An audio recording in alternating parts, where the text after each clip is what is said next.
How do you survive when you've been working on a job for 20, 30 years and then they lay you off? And now you're too old to even start a new skill. What do you do when there's not enough to take care of your daily obligations? What do you do when you lose a business? What do you do when nothing seems to work out and you're losing your sanity? What do you do when you have so much stress in your marriage because of financial problems that it's causing you to have difficult time sleeping with your spouse? Adversity introduces a man to himself. Most of the time, we're not creative until something bad happens to us. When things fall apart, it makes us think outside the box. This is not for everyone. This is not for the faint at heart. This is for people who have goals and dreams that they want to achieve. I'm wondering this morning if there's anybody here that life has handed you something that you didn't expect. The one thing I can tell you for sure is that nothing is for sure. Inspiring habits. Life will often disrupt what you expected. See, you don't know what people go through behind the scenes trying to cope with life. That just as soon as you have it down in a nice, neat little box of how you think it's going to go, it will never be what you expected it to be. So you got to get used to being a little disappointed. You got to get used to being a little bit shocked. You got to get used to walking into situations and being flexible and adjustable. Because if you are not flexible, you cannot survive. But I came to tell you this morning that our God is a God of the unexpected. So just because life has shocked you doesn't mean it's shocked God. Nothing takes God by surprise. He already knows what's going on in every corner of your life. When we have a teeth-rattling experience and the very foundation of our life has been shaken, we run to God, only to discover that it's God that's doing the shaking. In order to develop and to change and to grow, stress is necessary. So you got to be willing to go get it every day. There's a story my father told me. Now, I've heard it several different ways, but I'm just telling you the way my daddy gave it to me. He said, son, he said, every morning on the plains of the eastern Serengeti Desert, there arises a gazelle that realizes that he must run faster than the fastest lion, or he will be eaten and he will die that day. On that same desert arises in the morning a lion that realizes that he must run faster than the fastest gazelle, or he will starve and he will die that day. He say, son, the moral of the story is, no matter who you is, when you wake up in the morning, you needs to be running. And he said, no matter who you is, this proper grammar is who you are, but my daddy didn't do that. And I was comfortable with it. And so what he taught me was a work ethic of how to work. In order to get to where you want to go, you got to put yourself under some stress, though. See, stress is necessary. Sometimes the only way for you to move on is for something to happen to push you. And many times we don't grow until we have to. It's amazing when we look at the world today, every progressive invention came out of a problem. You are not really a leader in good times. Anybody can lead in good times. You've been telling me how much faith you got. Well, let's see what kind of faith you have when there has to be situations where things don't look too good and you're not sure how you're going to make it in the morning. Sometimes you stray away and God got to pull the rug from under you to get you back on the floor to the original idea that God told you from the beginning, and it's called your original vision. There's a statement made by Shakespeare. He says, sweet are the uses of adversity. That's a deep statement. In other words, he's telling us when things are adverse, don't panic, use them. Use them for the positive result. Everything that happens to you could be used to produce something good. That's amazing. Everything. So Shakespeare caught on to something. He realized in his own thinking that adversity can be used to benefit the one under the adversity. Until you have had the taste of finishing, you will not respect yourself. Until you follow through, until something is done, come hell or high water, tears and struggles and pain, and you go through it anyway, and you show up and you continue to fight on no matter the circumstances, you finished. See, some people quit because things are out of control. Nobody quits what you can control. But the moment you get in something where you don't get your way, or you get reprimanded, or you get corrected, or you go through this, or you go through that, or you go through the other, the first thing the immature mind says is, this is ridiculous, I quit. John Huntsman is the founder of one of the largest companies in the United States, and they produce about 90% of all the plastics, forks, and spoons that you use in your house or at your parties. His company fell into debt. The bank said they didn't loan him more money, and his company went into bankruptcy. He went home and told his wife, I quit. I'm never going to start this company again. I'm going to go find me a job. It's over. He said his wife made him go back and ask another bank, and he showed the bank the truth. He said, here's what I did in the last 15 years. Here's what happened, and I could start again. I know how to build a business. Will you trust me? And the bank says, I'll take a chance on you. He had no credibility, no assets, just a record that he built a company. The bank took a chance on him. Today, the company is worth over $14 billion. Billionaire. Here's what he said, I quote, if there is a silver lining to bad times, it is this: when facing severe challenges, your mind is normally at its sharpest. End quote. Now look at the statements in that statement. He said, when you are under the biggest pressure, that is when your mind is normally at its sharpest, because your mind is having to think of things it never thought of before. Another quote I got from him is this one. He said, humans seldom have created anything of lasting value unless they were tried or hurting. He was talking from experience. He said, we don't produce anything that's worth talking about unless we are under pressure. In other words, you were never trusted for the things you claim. You are always trusted for the things you survived. It is the test that creates credibility. Write it down. It is the test that creates trust. The troubles right now, what you're going through, is going to give you the respect of other people observing you. There are people who are praying that you fail, and then they'll trust you when you don't. Weird people in the world. They hope you won't make it, and when you make it, they congratulate you. So therefore, don't listen to the naysayers. Accept the test as part of you becoming a successful person. God is a trainer. This is what I done learned about it. And all I can tell you is, you know, how I got to be who I am. That's all I can share with you. I got no other stories for you. He wants me to share my story with those that's still trying to get there. And at 40, you can still buy the pony. But you got to be willing to get under some stress. Most people are spectators in life. Don't get knocked down while you're sitting down. You want to get out in the field where the action is, and you will be amazed. After the struggle, there will be a calm period, and things will begin to click for you. Come out here with what you got. You don't have enough money? Don't worry about it. You got the dream. Life demands that you pick up the pace. Life demands that you pick up the pace.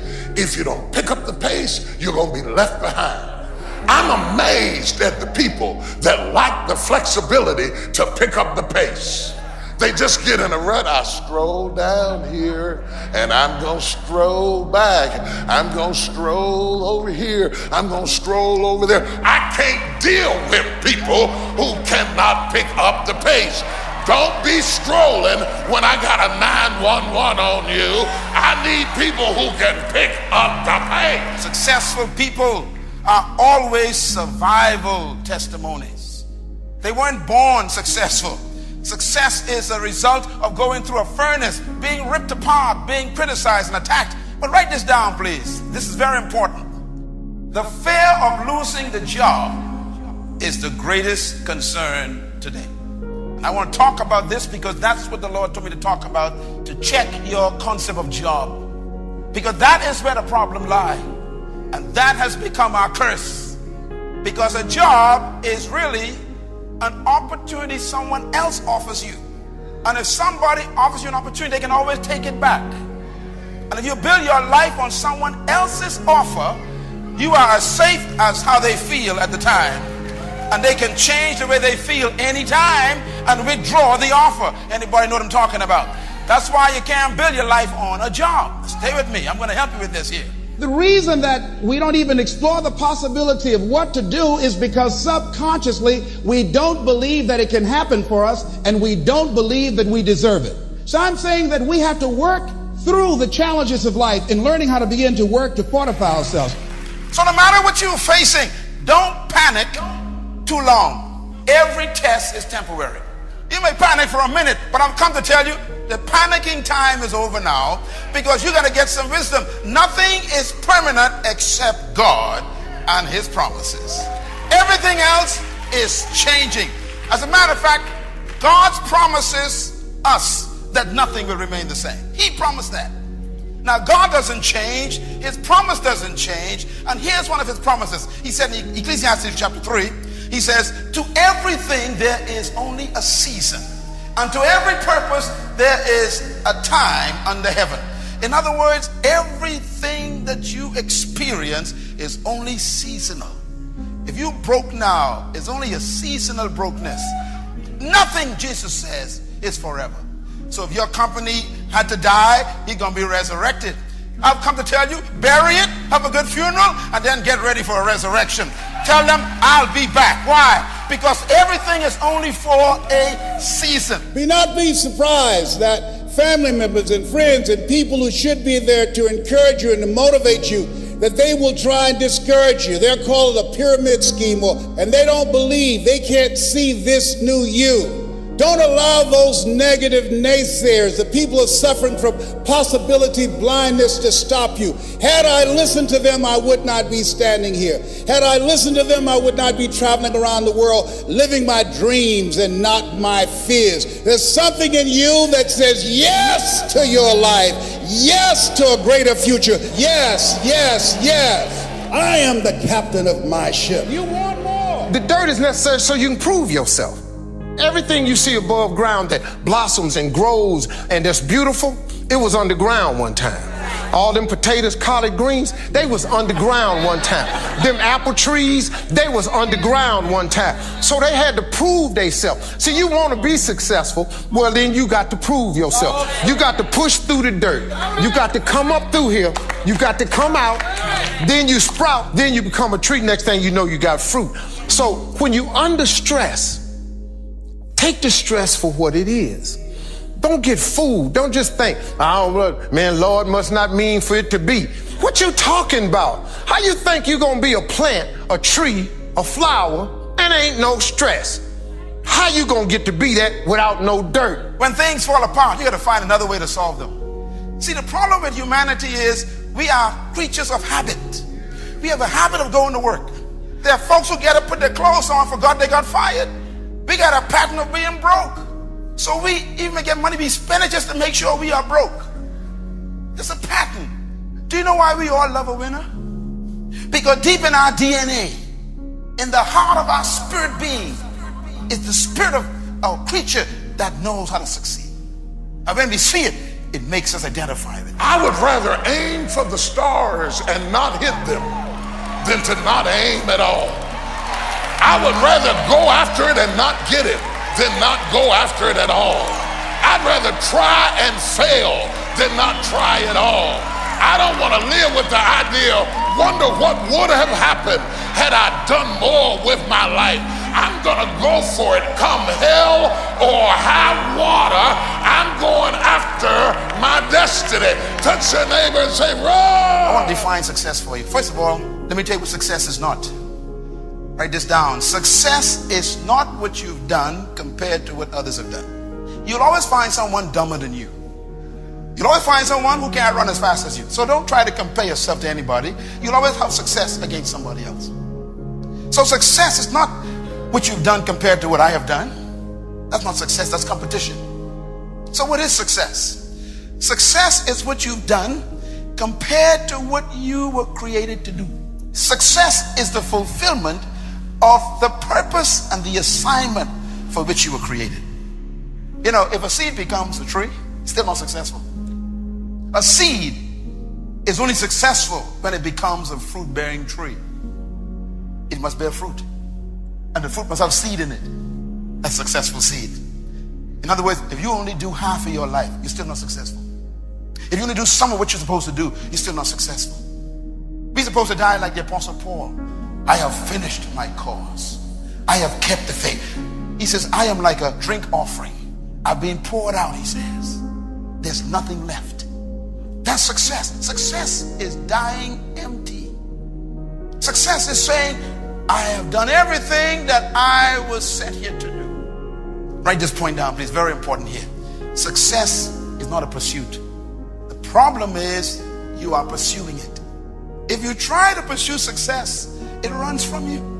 The Bible actually says, he who chases money, money takes wings. That's in the Bible. The more you run after it, the more it runs from you. Why? It doesn't happen that way. As a matter of fact, Jesus said something that is so weird. He said, seek first the kingdom of God and his righteous laws, and all of these things shall what? Be added unto you. They'll be chasing you. You attract things. Success is a result of obedience to laws. A car doesn't try to run well. Just follow the laws of the engine. Give it what it needs, and it runs well. So it is with life. You trying to be great, you'll never be great. You're trying to be successful, you'll never be successful. You're trying to be prosperous, it'll run from you. Success is a result of what? Obedience to laws. So success is first of all discovering what you were born to do. What is your gifting? And then forgetting competition and pursuing fulfilling that gift. And you do all in your might to keep pursuing fulfilling the gift. Don't worry about success. Serve the gift. When you came to this earth, you came with everything necessary to fulfill your assignment. That's why going to university doesn't make you successful. You don't go to school to get your gift. Education cannot give you a gift. It refines your gift, but it can't give it to you. Your gift was built in by the manufacturer. And as you think about your goals and dreams, don't ask yourself how you're going to do it. My favorite book says, lean not unto thine own understanding. In all thy ways acknowledge him, and he shall direct thy path. There are things you can do that you don't know right now. See, preparing to come up and speak to you, that was not challenging. But let me share with you what it took me years to do, was to believe that I can do it. Given my circumstances, born in an abandoned building on a floor, being adopted, being labeled mentally retarded when I was in the 5th grade, and put back from the 5th grade into the 4th grade, and failed again when I was in the 8th grade. Being raised in poverty, how you live your life is a result of the story you believed about yourself. And so being in the environment where I was born, it's not where you start, it's where you're going. That was my reality of being poor. I was stuck. How people live their lives is a result of the story they believe about themselves. I never forget the gentleman I eulogized a few weeks ago when I first met him. He said, young man, go to the board to work this problem out for me. I said, oh, sir, I can't do that. Why not? I'm not one of your students. Look at me. Yes, sir. Go to the board and work the problem out anyhow. I can't, sir. Why? And the other students started laughing. He's DT. He's a twin. His brother's smart. His sister, she's smart. But he's DT. What's DT? He's a dumb twin. And I said, I am, sir. As the students laughed, and he came from behind his desk, he looked at me. He said, don't you ever say that again. Someone's opinion of you does not have to become your reality. And so that was a turning point in my life. On one hand, I was humiliated, but on the other hand, I was liberated. Because he looked at me with the eyes of Goethe, who said, look at a man the way that he is, he only becomes worse. But look at him as if he were what he could be, then he becomes what he should be. As Mother Teresa would say, inspired, distract, dispute, and inspired to become like a pencil in the hand of God and start writing a new chapter. How important is that? That's major. People have lost hope. When there's hope in the future that gives you power in the present. Tell the story on how you saw this opening up the door for a new life for yourself. Is it easy? Of course it's not easy. It's challenging. It requires patience. It requires persistence. It requires a willingness to do whatever is required to create a new life for yourself. Whatever you were born to do, he built into you the ability to do it for his name's sake. Your future is in the gift that he gave you. Most gifts are stuck in a job that you had for 40 years, buried in the graveyard of your career. That's why God fired you, to get your gift to be resurrected, so you can start thinking about something else.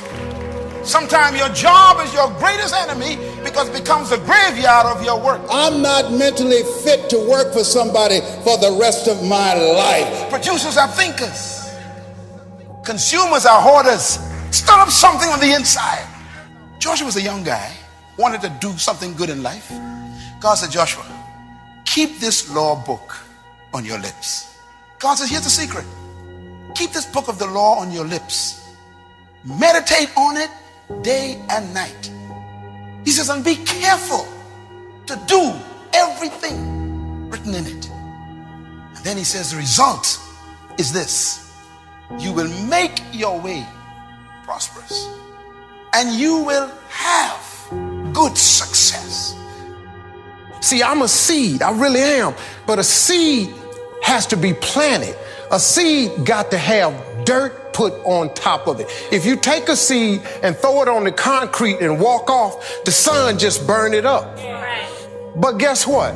Dirt is necessary for growth and development. Dirt builds character. Dirt gives you the push through factor. Dirt makes you come with it when you don't feel like coming with it no more. And you get dirt in a lot of different ways. All of y'all that had dirt thrown on you. And dirt ain't always what you want. It's somebody talking about you down on your job. It's somebody accusing you of something that you didn't do. It's somebody telling you you ain't gonna make it. That everybody get dirt put on them. But see, when you getting put under that stress, God is always working. I know he back there, and so I smile. See, that dirt builds character in you. When they talking about you, it teaches you to withstand it. Then it gives you something to push through. So when you put the seed and you put the dirt on it, if you understand stress, stress really ain't just dirt. See, they don't call it dirt when they plant it. They call it soil. Because see, soil has nutrients in it. So when people talking about you, dogging you, they're actually putting nutrients in you. They're building character. You got character now. There are some people who went further than I did because they ran when I was playing. They were studying when I was partying. And the Lord sent me here to tell you it's running time. It's running time. It's not strolling time. It's not walking time. It's not sightseeing time. It's running time. You see, if you hear me good, especially young people, if you run after your destiny, you will automatically distance yourself from your history. You understand? If you just run after what's in front of you, you will escape what's behind you. Don't spend all your time trying to fix what's behind you, because you'll never be able to fix what's behind you. You have to run after what's in front of you. Somebody's late, but you made up your mind, I'm gonna start running. I didn't get it till I got to this age, but I'm gonna start running. I messed up junior high, but now I'm gonna start running. I messed up high school, but now I'm gonna start running. The moment you get the word, you ought to run. The Bible said, the day you hear my voice, harden not your heart. When God gives you a chance at an escape, don't be cute, run after your death. My God, run! Run! Do y'all hear me? And see, I didn't do what I'm doing now for 14 years because I assumed I couldn't do it because I had never done it before. There are people who can tell you no. They're living off an assumption. They assume because they've never done it before, they can't do it. Or they assume because they've been involved in the business before and things didn't work out, and so this won't work out. I didn't do what I'm doing now because I assume, because I don't have a college education. I assumed because I had to compete with people with PhDs and MBAs. I assumed because of my lack of education, I could not compete. I didn't do what I'm doing now because I had such a tremendous inferiority complex because of my lack of college education. I stopped myself. And so as you look at yourself, as you look at your goals, look at your dreams, it's very important that you take time every day and write this down to retrain your thinking. You got to retrain your thinking because how we live our lives is a result of the story that we bought into. I had to retrain my thinking because of what I saw. Studies indicating that the decisions we make in life is directly related to the things that we saw, the things that we experienced, the conversations we've been exposed to between age 0 and 5. And so as a result of that, my experience, I had to begin to engage in a process of retraining my mindset. And I didn't even know what I was doing. Listening to Earl Nightingale. All of us are self-made, but only the successful will admit it. Listening to Dr. Dennis Waitley, people form habits and habits create futures. Listening to Zig Ziglar, if you give enough people what they want, they will give you what you want. Listening to Jim Rohn, when the end comes for you, let it find you conquering a new mountain, not sliding down an old one. Listening and reading the words of Winston Churchill, the truth is incontrovertible. Malice may attack it, ignorance may deride it, but at the end, there it is. Reading from my favorite book, Be Not Conformed to This World, Be Transformed by the Renewing of Your Mind. Listening to these words help to create a different vision for myself. Some of you are already doing it right now. I'm saying this is a time more than ever that you want to begin to inoculate yourself with positive words, to make yourself unstoppable, to get out of your mind the polluting negative thoughts that's causing most people to go through life being stuck because they're volunteer victims. Somebody said that many people die at age 25 and don't get buried until they're 65 because they got so much garbage in their minds. You are here because you've got a clear vision of what you want and where you're going. Give yourselves a round of applause. You can work hard and still be broke. It ain't hard work that does it. Slaves work hard. Study history. Slaves are hard-working people. They don't even own themselves. So working hard is not the secret. It's laws. If you keep my laws, meditate, talk about them on your lips. He says they will what? You will make your way prosperous. That means you make your own prosperity. By what? Doing the laws. Sitting home in that house, you are not activating some laws that can make you prosperous. Right in your own house. You got an oven that don't work except once a week. That's a sin. You only use your car to go to work. Something wrong with that. You could serve some people with your car. Use your car. There's a law. He says you will make your way prosperous. You have good success. Look at Jeremiah 29 verse 11. God says, I know the plans I have for you, God says. Plans to prosper you. What kind of God is this? Now, why does he want you to prosper? Namesake. I plan for my product to prosper, he says. What else? Not to harm you. Why? Because my name is on you. I can't have a broken product. That's bad for my reputation as a company. You gotta run after your destiny.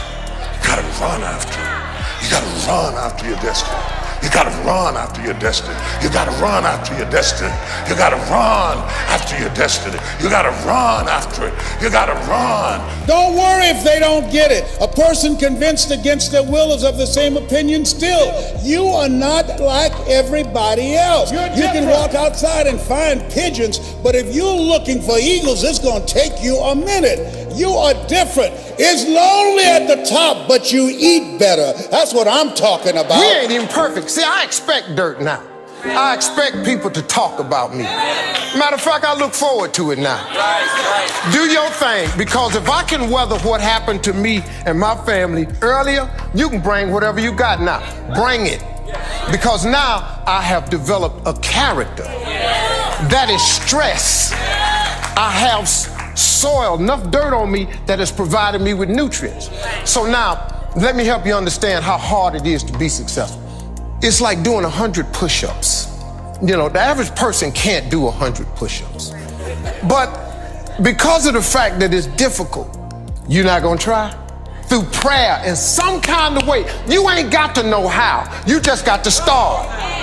See, too many people try to figure out the how. Now I'm successful. What I got to do to stay successful? Hold that position. Lock and hold. You know how I pray? When I have a need, I say, Lord, this ain't good for you. And the needs keep being met. You don't pray for your sake. I have a plan, he says, for you. A plan to prosper you, not to harm you. A plan to give you what? Hope. And I gotta make sure you make it to the destiny. What's the destiny? The destiny of a seed is to become a tree with fruit. I gotta make sure you make it to the fruit bearing stage.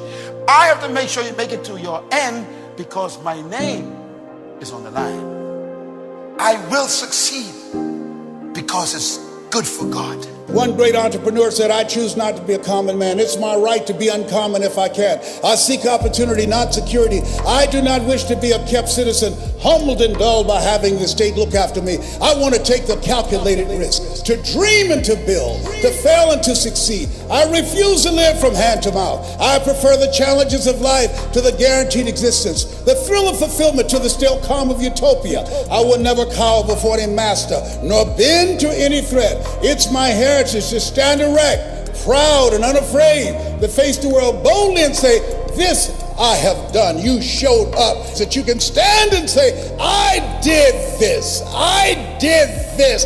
This is my dream. Do not stroll, do not walk, do not meander, do not wander, but roll after your destiny. Run after your destiny. Winners win and losers lose. We see peace. We see love. We see family. We see possibility. Look at this next verse, Ecclesiastes 10. It says, if the axe is dull and its edge is unsharpened, then much strength is needed. You ever try to cut a tree down with a dull axe? A dull axe is hard work. If the axe is dull, much strength is needed. But I like the next statement. But with skill, success comes quickly.